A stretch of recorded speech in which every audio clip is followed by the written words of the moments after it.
Écoutez, je voudrais parler de deux pays là. Deux pays qui me sont chers. Le Cameroun, mon pays natal, la Côte d'Ivoire, ma patrie adoptive d'Afrique de l'Ouest, la Côte d'Ivoire. Il y a des gens qui essaient de contourner une évidence.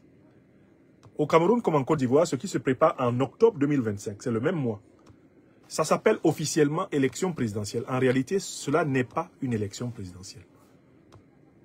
Je m'époumonne depuis plusieurs années à expliquer que on ne peut pas appeler élection présidentielle une consultation électorale dont les listes sont sous le contrôle du dictateur local. Une consultation électorale dont l'organe électoral est sous le contrôle entier du dictateur local. On ne peut pas appeler honnêtement une élection locale alors qu'on sait que une consultation électorale dont on sait que les institutions d'arbitrage du contentieux, c'est-à-dire la justice, est entre les mains du dictateur local. On ne peut pas appeler élection une consultation dont le dictateur choisit les protagonistes. En Côte d'Ivoire, Alassane Ouattara décide d'éliminer de l'élection le président Laurent Gbagbo, le président Guillaume Soro, Charles Blé Goudé. Il décide d'éliminer Tidiane Thiam. Mais quand vous avez éliminé les principaux leaders de l'opposition d'une élection, est-ce que ça mérite d'être appelé élection? Il faut vraiment qu'on revienne courageusement sur terre, au Cameroun ou en Côte d'Ivoire. On n'a pas élection. Bon, au Cameroun, Biya contrôle les listes électorales à sa discrétion. Il ne les a même pas sortis comme Ouattara les a sortis en Côte d'Ivoire pour que les gens voient comment sa tricherie est organisée. Biya contrôle la totalité de l'organe électoral, encore plus même que Ouattara en Côte d'Ivoire. Il contrôle la totalité de l'organe électoral. Ce sont ses militants, des gens qui agissent le doigt sur la couture, à ses ordres. Donc, il va proclamer le résultat qu'il veut. Biya contrôle la Cour constitutionnelle chargée d'arbitrer le conflit électoral, le contentieux électoral. Et on a déjà vu cette Cour constitutionnelle travailler. Et on sait très bien qu'elle finit toujours par dire ce que le chef de la Cour, à savoir Paul Biya lui-même, lui a dit. Tout le monde connaît la mine patibulaire, caverneuse de Clément Atangana. On a vu le contentieux électoral de 2018. Et on a vu comment ça s'est conclu. Tout le monde sait que M. Biya n'hésite pas à utiliser les forces de défense et de sécurité, comme Alassane Ouattara le fait en Côte d'Ivoire, pour brutaliser l'opposition et empêcher les contestations. Tout le monde le sait. Et tout le monde sait que Ouattara comme Biya, en Côte d'Ivoire comme au Cameroun, bénéficie de la complaisance des puissances néocolonialistes occidentales et notamment de la puissance néocolonialiste française dans la mesure où ils lui garantissent toujours la stabilité de certains de ses intérêts. Tout le monde le sait. C'est-à-dire qu'on ne peut pas, en français, en sciences politiques ou en philosophie politique, appeler vraiment élection ce qui se prépare au Cameroun et en Côte d'Ivoire en octobre 2025, une fois que toutes les cases du principe électoral sont décochées quand on observe phénoménologiquement, quand on observe concrètement ce qui se prépare. Bon, face à cette situation, au Cameroun, en Côte d'Ivoire, de l'appareil électoral confisqué, l'appareil judiciaire confisqué, l'appareil sécuritaire confisqué, face à cette situation, que peuvent faire les oppositions? Il n'y a que deux chemins pour mettre fin à l'impasse des pour-élections, des pseudo-élections qui se préparent actuellement au Cameroun et en Côte d'Ivoire. Il y a un chemin qui peut partir des forces de défense et de sécurité. Les patriotes de ces forces de défense et de sécurité peuvent décider de mettre un terme au régime illégitime, incompétent, véreux, corrompu de Côte d'Ivoire ou du Cameroun. C'est leur droit le plus strict. Les patriotes qui en ont les capacités dans ces pays-là, dans les forces de défense et de sécurité, ont le droit le plus strict. Quand on a affaire à un dictateur au pouvoir, le renverser est un acte légitime. Cela relève du domaine de la légitime défense. Ça, c'est le premier chemin. Mais c'est le chemin des militaires. Moi, je ne suis pas militaire. Voilà pourquoi je ne peux pas m'exprimer sur cette question. Je ne peux pas dire au peuple camerounais ou au peuple ivoirien, je pense que c'est cette solution qu'il faut mettre en place puisque je ne suis pas militaire. Je ne détiens pas de forces armées. Donc, je vais parler de la méthode que je connais en tant que civil et qui est une méthode plus intéressante que la méthode militaire. C'est la mobilisation de millions de citoyens pour imposer l'ouverture d'une transition vers une nouvelle république. La mobilisation populaire ou révolution citoyenne pacifique. Cette méthode a un avantage, c'est qu'elle fait participer la totalité, en tout cas la majorité du peuple à sa propre libération. Au lieu de libérer le peuple à la place du peuple, le peuple participe à la libération du peuple. Mais cette méthode a un deuxième avantage, c'est qu'elle contraint les forces de défense et de sécurité à se débarrasser du dictateur. Parce que dès que les forces de défense et de sécurité se rendent compte que la mobilisation est énorme, partout sur la terre, elles se rangent du côté du peuple et elles participent à la fin du régime. C'est dans leur intérêt à ce moment-là. Donc, la mobilisation populaire, la révolution citoyenne pacifique est la manière la moins coûteuse en vies humaines. Est la manière la plus bénéfique d'un point de vue politique de se libérer d'une dictature.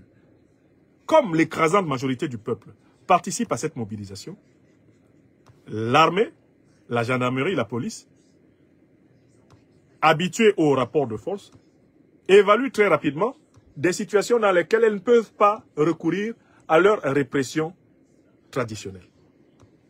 S'il y a des millions d'Ivoiriens, des millions de Camerounais dans les rues du Cameroun ou de Côte d'Ivoire, les militaires, les gendarmes et les policiers, qui sont des hommes formés au rapport de force concret, verront très bien qu'il n'est pas dans leur intérêt de réprimer au regard de l'écrasante mobilisation populaire. Parce qu'ils vivent dans le peuple, ces militaires, ces gendarmes, ces policiers. Ils vivent dans le peuple. Leurs familles vivent dans le peuple. Si il y a une mobilisation populaire énorme, c'est dans leur propre intérêt de ne pas réprimer. Car réprimer, le peuple, c'est en réalité se suicider. Dans ces conditions. Et c'est ainsi que, lorsque la mobilisation populaire est suffisante, les forces de défense et de sécurité, très rapidement se disloquent et les plus courageuses d'entre elles accompagnent le peuple pour mettre fin au régime injuste. C'est la révolution citoyenne populaire. C'est cela, pour ma part, que je considère comme la voie la plus noble pour libérer le Cameroun, pour libérer la Côte d'Ivoire. C'est sur les mains du peuple. Et c'est parce que, eh bien, pendant plusieurs années, les peuples du Mali, du Burkina Faso et du Niger se sont mobilisés avec plus ou moins de succès. C'est parce qu'ils ont pris l'habitude de se mobiliser que l'une de leurs mobilisations a fini par payer. Mais je vais vous faire remarquer que la mobilisation qui a payé, les mobilisations qui ont payé ne sont pas des mobilisations qui sont faites autour d'un individu. Ce ne sont pas des mobilisations pour revendiquer une défaite ou une victoire électorale. Non. Ce sont des mobilisations pour revendiquer un changement de système politique. C'est ça qui a marché au Mali. C'est ça qui a marché au Burkina, c'est ça qui a marché au Niger. Les Maliens ne manifestaient pas pour que Assimi Goïta s'installe au pouvoir. C'était pas ça. Ils manifestaient pour que soit mis un terme au régime france-africain d'Ibeka. Ils voulaient la remise à plat de l'ordre politique au Mali. Parce qu'ils voyaient très bien que ce qui se passait là, eh bien, n'était pas en faveur des intérêts souverains du peuple. Les Burkinabés, c'est pas pour installer Ibrahim Traoré qu'ils ont fait les manifestations. Ils les ont faites parce qu'ils voulaient sortir d'un régime politique complaisant envers les puissances parraines du terrorisme. Le président Ibrahim Traoré, à la tête des militaires conscients des intérêts populaires, a donc accompagné cette révolution. Et il s'est vu prendre la tête de cette révolution à la demande de son peuple. C'est le même processus. Les Nigériens étaient en train de résister, même depuis le temps d'Issoufou. Les Nigériens résistaient par vague, par vague, par vague, par vague, par vague. Les Nigériens résistaient contre Bazoum, par vague, jusqu'à ce qu'une partie de l'armée se coalise avec l'essentiel de la population. Et même que finalement, toute l'armée se coalise avec la population pour un changement de régime politique au Niger. Donc, c'est nous, population civile, de Côte d'Ivoire et du Cameroun qui détenons en main la clé de notre destin. Mais pour cela, il faut que nous sortions des enclos tribaux, que nous sortions des enclos religieux, que nous sortions des enclos ethniques, des enclos régionaux. Pour cela, il faut que nous nous regardions tous comme des Africains. C'est vraiment la conscience panafricaine qui peut aider les peuples africains confrontés aux dictatures néocoloniales à se libérer. Parce que les dictatures, elles, ont fait prospérer la haine réciproque des citoyens sur des bases tribales. La haine réciproque des citoyens sur des bases religieuses. Il faut donc, et c'est ce travail que nous nous appliquons à faire en Côte d'Ivoire ou au Cameroun, il faut réapprendre à nous regarder réciproquement en Africains. Non pas à partir de nos appartenances tribales, nos appartenances régionales, nos appartenances religieuses. Nous devons refaire de la conscience africaine, la conscience panafricaine, le ciment de notre libération. Mais il n'y a pas de solution au Cameroun ou en Côte d'Ivoire par la voie électorale. Les solutions par la voie électorale qui ont été testées par le passé se sont toutes achevées par la confiscation du résultat par le despote. Et la défense du résultat est d'autant plus faible qu'elle se fait souvent en faveur d'une personne qui estime être celle qui a gagné. Alors que si on se bat pour un changement de régime politique, afin de créer des conditions d'une véritable concurrence politique loyale, on a plus de chances d'avoir une participation plus large du peuple, à condition qu'il ait confiance que ceux qui impulsent le mouvement veulent vraiment accomplir sa vérité, sa justice et sa solidarité. Voilà ce que je voulais démontrer pour finir cette conférence.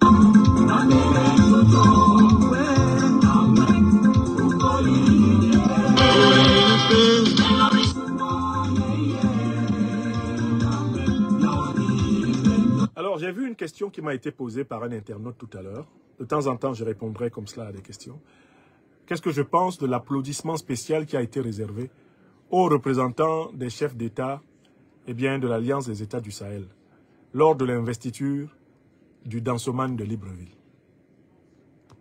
Qu'est-ce que je pense du formidable écho, par exemple, qu'on a entendu à l'appel dans ce stade de Libreville, à l'appel du nom du président du Faso, Ibrahim Traoré? Mais écoutez, moi je voudrais d'abord vous dire que pour moi, M. Oligui Nguema n'a pas gagné une élection présidentielle. Il n'y a pas eu élection. Je suis très, très dérangé par tout ça parce que d'abord, il n'y a pas eu élection au Gabon. Il y a eu pour-élection. Ce qui s'est passé au Gabon, là, ça correspond à ce que je vous ai dit. C'est une pour-élection. Oligui Nguema a pris le soin d'exclure tous ceux qui pouvaient le battre aux élections avant d'organiser. Il a pris le soin d'exclure tous ceux qui pouvaient le battre avant d'organiser. Et quand Oligui Nguema dit qu'il a gagné les élections, c'est exactement comme Alassane Ouattara dit qu'il a battu KKB en Côte d'Ivoire aux élections. Toi, tu bats KKB aux élections, tu es fier? Oligui Nguema a gagné les élections face à qui? Celui qui avait gagné les élections face à Ali Bongo Ondimba, c'est le professeur Ondo Ossa. Est-ce que Oligui Nguema a battu Ondo Ossa aux élections? Il a inventé une soi-disant clause là, interdiction d'être candidat au-delà de 70 ans, pour éliminer le monsieur. Donc quand on me demande ce que je pense de l'applaudissement spécial que le nom du président Traoré a reçu dans le stade, je pense que le peuple gabonais qui était dans le stade est particulièrement troublé. C'est un peuple troublé. Parce que quand vous applaudissez Ibrahim Traoré, c'est un désaveu. C'est un désaveu pour Oligui Nguema. Or, le problème, c'est que ce peuple-là qui a applaudi quand on a entendu le nom d'Ibrahim Traoré, c'est le même peuple qui s'est massé dans le stade pour applaudir Oligui Nguema. Il s'agit là d'une bipolarité idéologique et politique absolue. Est-ce que Ibrahim Traoré mène la même politique qu'Oligui Nguema? Pour que, lorsque les partisans d'Oligui Nguema applaudissent Ibrahim Traoré, nous, on soit contents. Moi, je ne suis pas content du tout. C'est un signe de trouble mental. Ceux qui applaudissent Ibrahim Traoré ne peuvent pas s'ils savent qui est Ibrahim Traoré, applaudissent Oligui Nguema. Oligui Nguema est un putschiste néocolonial au service de la France-Afrique. C'est ce qu'il est. Sa pour-élection qu'il a organisée ne change rien. Il ne mène rien d'autre que la politique néocoloniale. C'est ça qui continue. Le président Ibrahim Traoré est un leader panafricaniste révolutionnaire. Voilà donc des gens qui viennent applaudir un putschiste néocolonial, hein, un dansomane, un bouffon politique. On vient dans un stade pour l'applaudir. Et puis, bon, comme on appelle le nom du président Ibrahim Traoré là-bas, les mêmes l'applaudissent. Moi, je m'inquiète de la santé mentale de ceux qui peuvent applaudir Oligui Nguema et Ibrahim Traoré dans le même stade. Et moi, personnellement, je ne suis pas content que des gens qui ont applaudi Oligui Nguema applaudissent mon président du Faso. Voilà pourquoi, à votre place, je me passerais d'être content même qu'ils aient applaudi. Parce que parfois, quand tu es applaudi par des cons, il faut refuser. Il faut refuser les applaudissements des cons. Il y a des applaudissements qu'il faut refuser. On t'applaudit, tu ne ris même pas. Parce que quand quelqu'un qui t'applaudit pour des raisons, et ensuite tu le vois applaudir quelqu'un qui fait le contraire des raisons pour lesquelles celui qui t'a applaudi t'a applaudi. Est-ce que tu dois être content qu'on t'applaudisse? Je me bats contre le néocolonialisme français. Je me bats contre l'impérialisme occidental. Je me bats contre les terroristes de l'OTAN au Burkina Faso. Oligui Nguema est couché sous eux. Il fait leurs 4 volontés. Tu m'applaudis. Hey, IB, bravo, IB, bravo. Après, je te vois encore en train d'applaudir cette fois-ci Oligui Nguema. Oligui. Si j'avais souri quand tu m'applaudissais là. Mais je pleure maintenant quand je te vois applaudir Oligui Nguema. Oui ou non? Donc, s'il vous plaît, ne vous vantez pas. Ce public qui était dans le stade là pour applaudir Oligui Nguema, il est indigne d'applaudir Ibrahim Traoré. Ceux qui ont applaudi Ibrahim Traoré, après avoir applaudi Oligui Nguema, ils ne savent pas ce qu'ils font. Ils ne savent pas ce qu'ils font. Ils sont bipolaires comme leur patron Oligui. Ils sont des bipolaires. Des bipolaires avancés. Politiques, j'entends. Parce que je ne me moque pas ici des pauvres personnes qui souffrent de bipolarité psychopathologique. Ça, c'est une maladie, on ne va pas se moquer de ça. Mais là, c'est de la bipolarité politique. Non! Donc, s'il vous plaît, mes frères et sœurs burkinabés, ne vous vantez pas de ça. Qui vous a applaudi? Qui a applaudi le PF? Et même qui sont en train d'applaudir, quelqu'un qui est avec ceux qui veulent que le PF soit dégommé. Non, quand quelqu'un ne mérite pas de t'applaudir et qu'il t'applaudit, il ne faut pas rigoler. Laisse-le applaudir seul. Donc, s'il vous plaît, ne revendiquez pas ces applaudissements. Ne vous en vantez pas. Ne vous en vantez pas. Il y a des applaudissements qui ne sont pas un événement heureux. Vous comprenez? Bon, voilà mon analyse. Voilà mon analyse. Bonne soirée à toutes et à tous. Veuillez tout simplement vous abonner et activer la cloche de notification pour ne rien rater. Retrouvez KDV Africa sur YouTube, Facebook, TikTok.